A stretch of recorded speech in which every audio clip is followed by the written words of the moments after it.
اعوذ باللہ من الشیطان الرجیم، بسم اللہ الرحمن الرحیم۔ بچوں، آج ہم نے دوست بنائے تھے نا، آج ہم ان کے ساتھ زو میں جائیں گے۔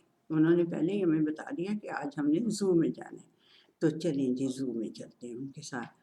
تو جب ہم زو میں گئے تو سارا کہتی ہے میں نے تو آج ہاتھی کی سواری کرنی ہے۔ وہاں اسے ہاتھی نظر آ گیا، اس نے کہا میں نے تو ہاتھی کی سواری کرنی ہے۔ اخی دور سے اسے دیکھ کے کہتا ہے سارا مجھے لگتا ہے ہاتھی تھکا ہوا ہے، یہ سواری نہیں کرائے گا۔ میرا خیال ہے آج بہت بچوں کو اس نے سارا دن سواری کروائی ہے، تو اب مجھے نہیں لگتا کہ یہ ہمیں سواری کروائے، مجھے لگتا ہے یہ تھکا ہوا ہے۔ تو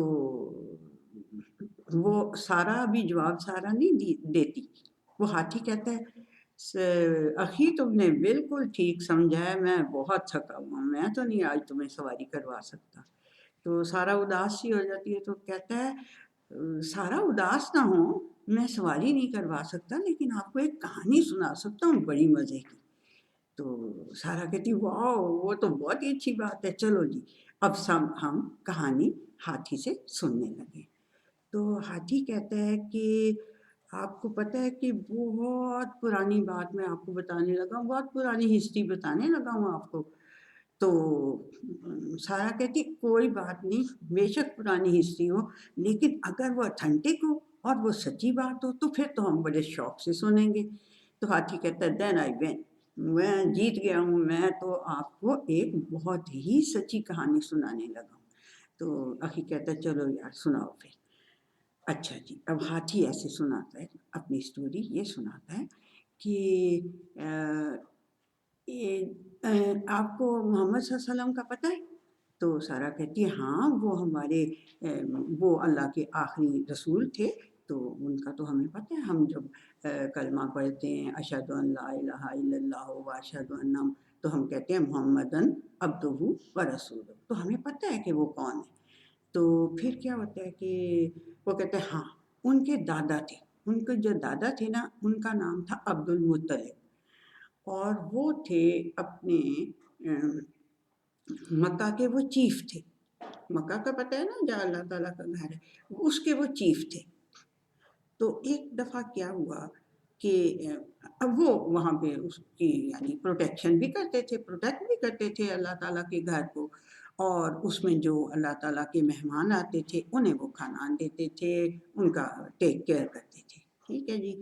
تو جب جو لوگ وہاں آتے تھے نا مکہ میں اللہ تعالیٰ کے گھر کو دیکھنے کے لیے، تو جیسے وہ گفٹس وغیرہ لاتے تھے، وہ گفٹس وغیرہ لاتے تھے اور وہ ان کو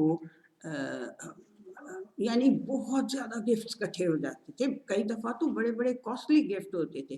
پتہ ہے کیا، جیسے ایک گولڈ کا بنا ہوا ڈیئر تھا اتنا بڑا، تو وہ بھی کوئی لوگ جو تھے وہ اللہ تعالیٰ کے گھر، آپ جب اپنی نانوں کے گھر یا دادوں کے گھر جاتے ہیں تو آپ کوئی گفٹ لے کے جاتے ہیں نا، تو وہ سارا کہتی ہے ہاں ہم لے کے جاتے ہیں، ظاہر سی بات ہے۔ تو وہ کہتے ہیں کہ ہاں جب وہ پھر اللہ کے گھر آتے تھے تو وہ بھی کوئی گفٹ لے کے آتے تھے۔ تو ایک دفعہ کیا ہوا کہ جب وہ گفٹ آتے تھے تو بہت سارے ہوتے تھے، تو وہ جو مکہ کے چیف تھے نبی کریم صلی اللہ علیہ وسلم کے دادا، وہ یعنی کہ ان کو اکٹھا کرتے رہتے تھے اور پھر لوگوں کی ویلفیئر کے لیے استعمال کرتے تھے۔ تو ایک بندہ تھا جو کہ اس میں جو عرب تھا اس وقت تو سعودی عرب نہیں تھا نا، اس وقت خالی عربیہ تھا، تو اس عربیہ کے ساؤتھ میں ایک پورشن تھا، اس کا نام تھا یمن، ٹھیک ہے۔ تو وہاں کا جو گورنر تھا نا، اس کو بڑا جیلس ہوتا تھا کہ یہ جو اللہ کا گھر ہے اس کی طرف تو اتنے لوگ آتے ہیں اور آ کے اتنے بڑے گفٹ لے کے آتے ہیں، تو یہ تو بڑے امیر ہو جاتے ہیں، تو ہمارے یہاں پہ کوئی نہیں آتا۔ تو اس نے کیا سوچا، اس نے یہ سوچا دل میں کہ میں نا میں بھی ایک گھر بناتا ہوں بڑا سا خوبصورت، ایک میں بھی ٹیمپل بناتا ہوں۔ اس نے ٹیمپل بنایا اینڈ بلیو یو می سارا، اس کے بیچ میں اس نے سونے اور چاندی سے ڈیکوریشن کی۔ جو یہ اللہ تعالیٰ کا گھر تھا یہ تو سمپل سا تھا، یہ تو برکس کا یا بلاکس کا بنا ہوا تھا، یہ تو کوئی اتنا اس میں وہ نہیں تھا۔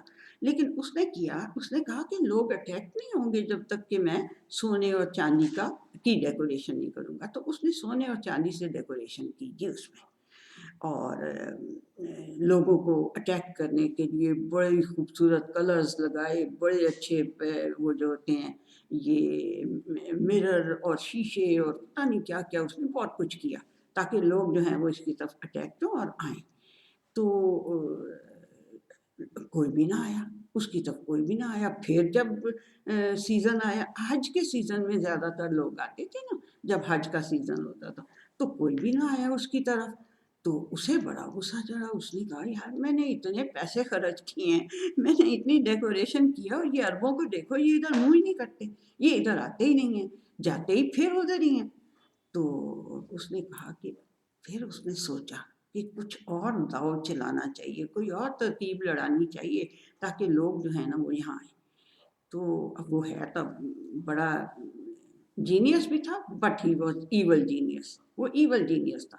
اس نے سوچا کہ یہ کرتا ہوں کہ اس کو یہ جو اللہ کا گھر بنا ہوا ہے نا مکہ میں جا کے اس کو ڈیمالش کر دیتا ہوں۔ جب اس کو ڈیمالش کر دوں گا تو کوئی اور تو گھر ہوگا نہیں، تو لوگ پھر اتنے خوبصورت جو میں نے گھر بنایا اس کی طرف آئیں گے اور سارے گفٹ وہاں لایا کریں گے۔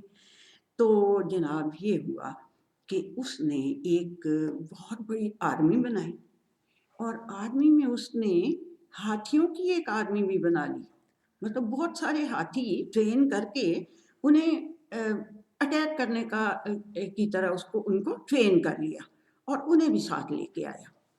تو جب وہ ساتھ لے کے انہیں بھی آیا، اور اس نے نا آرمی بنائی اور چل پڑا مکہ کی طرف۔ تو اب جب نبی کریم صلی اللہ علیہ وسلم کے جو دادا تھے وہ چیف تھے مکہ کے، ظاہر ہے انہوں نے سوچنا تھا کہ اب میں کیا کروں، یہ تو کوئی اتنی بڑی کوئی بلا قسم کی چیز آ رہی ہے۔ ہاتھی تو عربوں نے کبھی دیکھے ہی نہیں ہوئے تھے، وہاں تو ہاتھی نہیں نہ ہوتے، ہاتھی تو زیادہ تر افریقہ میں، یو مے بی نوئنگ، ہے نا، افریقہ میں ہوتے ہیں، اور وہاں ہوتے ہیں انڈیا وغیرہ میں یا سری لنکا میں، اس ٹائپ کی جگہوں۔ تو وہاں تو عرب میں تو کبھی ہاتھی انہوں نے دیکھا ہی نہیں تھا۔ جب انہوں نے دیکھا کہ یہ اتنی بڑی آرمی آ رہی ہے اور اس کے بیچ میں یہ کوئی بلا قسم کی چیز بھی ہے، ہاتھی جو ہیں، تو اب ہم کیا کریں، میں کیا کروں؟ تو جو عبد المطلب نام تھا نا ان کے دادا کا، تو انہوں نے کہا کہ ٹھیک ہے پھر اللہ جی یہ گھر تو ہے آپ کا، میرے پاس تو کوئی طاقت نہیں، نہ ہی میرے پاس کوئی آرمی ہے کہ میں اس کو ڈیفینڈ کر سکوں، تو یہ آپ کا گھر ہے، آپ خود ہی اس کو ڈیفینڈ کریں۔ کیسی بات ہے؟ بہرحال اس نے ایسے ہی عبد المطلب نے ایسے ہی کہا کہ اللہ جی میرے پاس تو نہ آرمی ہے، نہ میرے پاس کوئی اس قدر بڑی آدمی کو سے ڈیفینڈ کرنے کا کوئی طریقہ ہے، تو آپ خود ہی ڈیفینڈ کریں۔ اللہ سبحانہ تعالیٰ نے کہا کہ ٹھیک ہے میرا گھر ہے، میں ڈیفینڈ کروں گا، تم فکر نہ کرو۔ وہ جناب اپنا اس کو چھوڑ کے نا تو اپنے اونٹ وغیرہ سنبھالنے لگے کہ بھئی ہمارے، تو وہ جو اس کا نام کیا تھا نا پتا، وہ جو گورنر تھا جس نے آرمی تیار کی تھی، اس کا نام تھا ابرہہ۔ تو وہ ابرہہ نے نا عبد المطلب کے اونٹ پکڑ لیے، پہلے تو اس کا ایک آرمی تھوڑی سی اس نے فوجی بھیجے آگے، اور آ کے انہوں نے ان کے اونٹ کا پکڑ لیے۔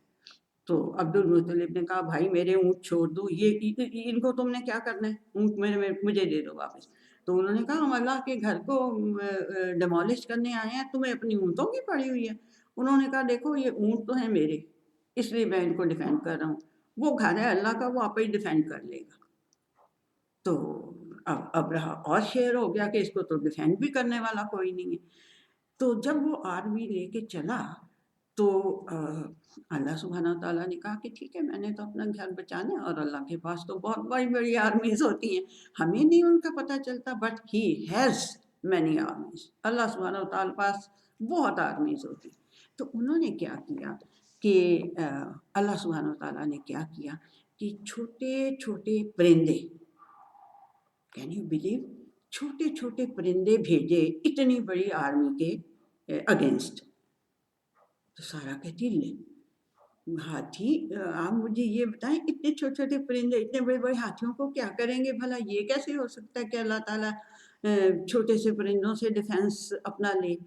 تو ہاتھی کہتا ہے سنتی تو جاؤ سارا، تم فکر نہ کرو، اللہ تعالیٰ از دا بیسٹ پلانر.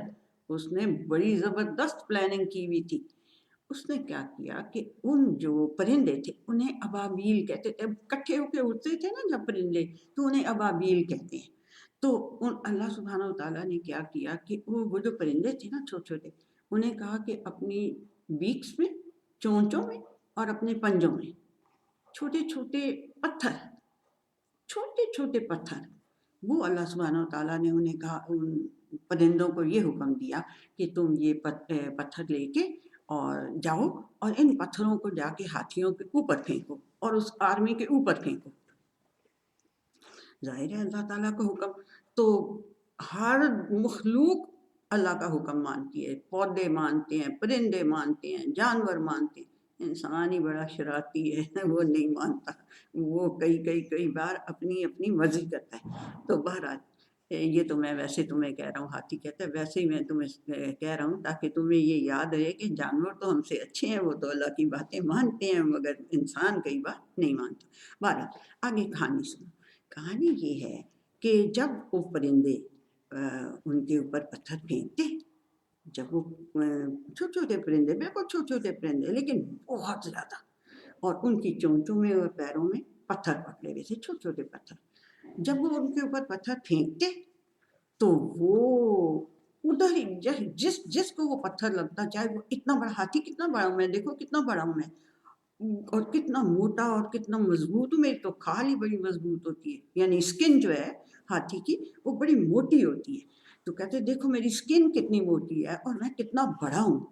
تو جو پتھر جس ہاتھی کو لگتا تھا وہ وہیں ڈھیر ہو جاتا تھا، وہیں گر جاتا تھا، اور گرنے کے بعد اس کی اسکن راٹ ہونی شروع ہو جاتی تھی، گلنی سڑنی شروع ہو جاتی تھی.